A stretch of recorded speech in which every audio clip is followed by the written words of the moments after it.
Assalamualaikum warahmatullahi wabarakatuh. Apa kabar semuanya? Semoga sehat selalu dan tetap semangat belajar di rumahnya ya.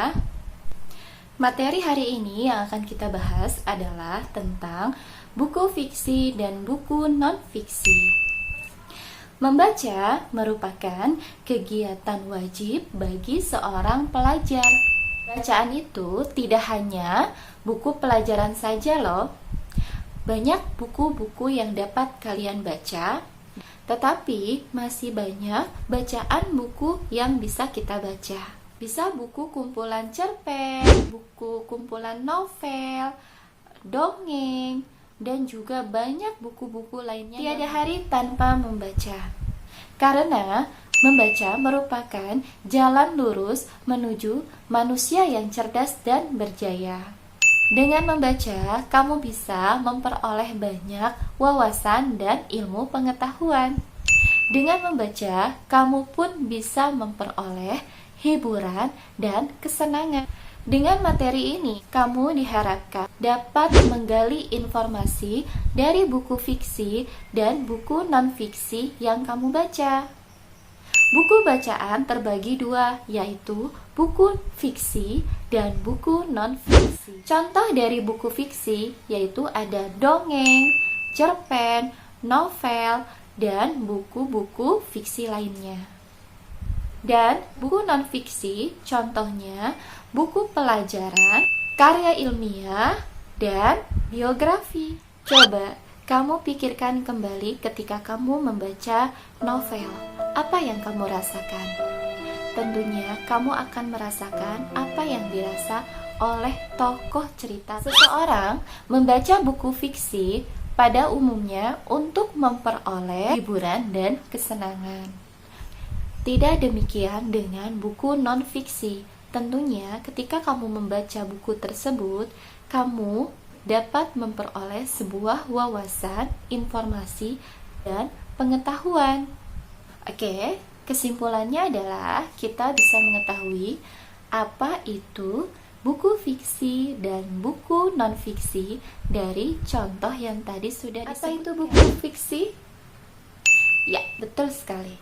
Buku fiksi adalah buku yang berisi cerita atau kejadian yang tidak sebenarnya, merupakan isi rekaan ataupun sebuah khayalan. Tentunya buku fiksi tidak sebenarnya terjadi dalam sebuah kenyataan. Sedangkan buku non-fiksi adalah buku yang berisikan kejadian sebenarnya yang disampaikan menurut pendapat, opini, atau kajian penulis. Dengan kata lain, buku fiksi adalah buku yang berisi cerita rekaan atau khayalan. Sedangkan buku non-fiksi, buku yang dibuat berdasarkan kenyataan atau kejadian yang selanjutnya kita bahas unsur-unsur dari buku fiksi dan non-fiksi. Setelah kalian mengetahui contoh dan pengertian buku fiksi dan non-fiksi. Unsur buku fiksi terdiri dari bagian cover, rincian subbab, judul subbab, tokoh dan penokohan, tema cerita, bahasa yang digunakan, dan penyajian alur cerita. Sekarang kita lihat unsur-unsur dari buku non-fiksi.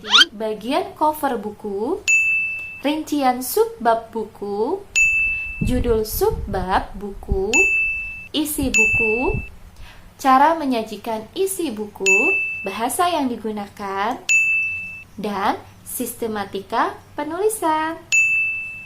Oke, itu dia ya, unsur-unsur dari buku fiksi dan non-fiksi. Selanjutnya kita akan membahas hubungan antara unsur-unsur buku fiksi dan buku non-fiksi. Setelah kita mengamati dari unsur-unsur buku fiksi dan non-fiksi, kita dapat melihat ada kesamaan dan juga ada perbedaan di dalam unsur-unsur tersebut. Ada yang tahu apa kesamaannya?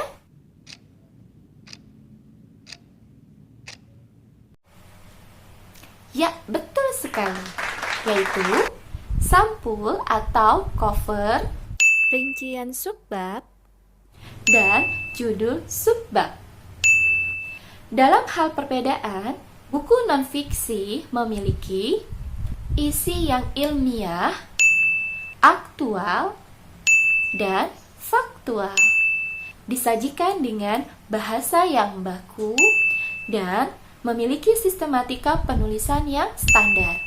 Sedangkan buku fiksi memiliki tokoh dan penokohan di dalam sebuah cerita, didukung dengan sebuah tema, disajikan dengan bahasa yang variatif, biasanya tidak menggunakan bahasa baku, dan dilengkapi dengan alur cerita yang beraneka ragam. Itu dia pembahasan kali ini mengenai pengertian, contoh, dan unsur-unsur dari buku fiksi dan non-fiksi. Jangan lupa terus kalian mengulang video ini supaya kalian dapat memahami dan mengerti. Tetap semangat belajar di rumahnya ya. Sampai bertemu di materi berikutnya. Assalamualaikum warahmatullahi wabarakatuh.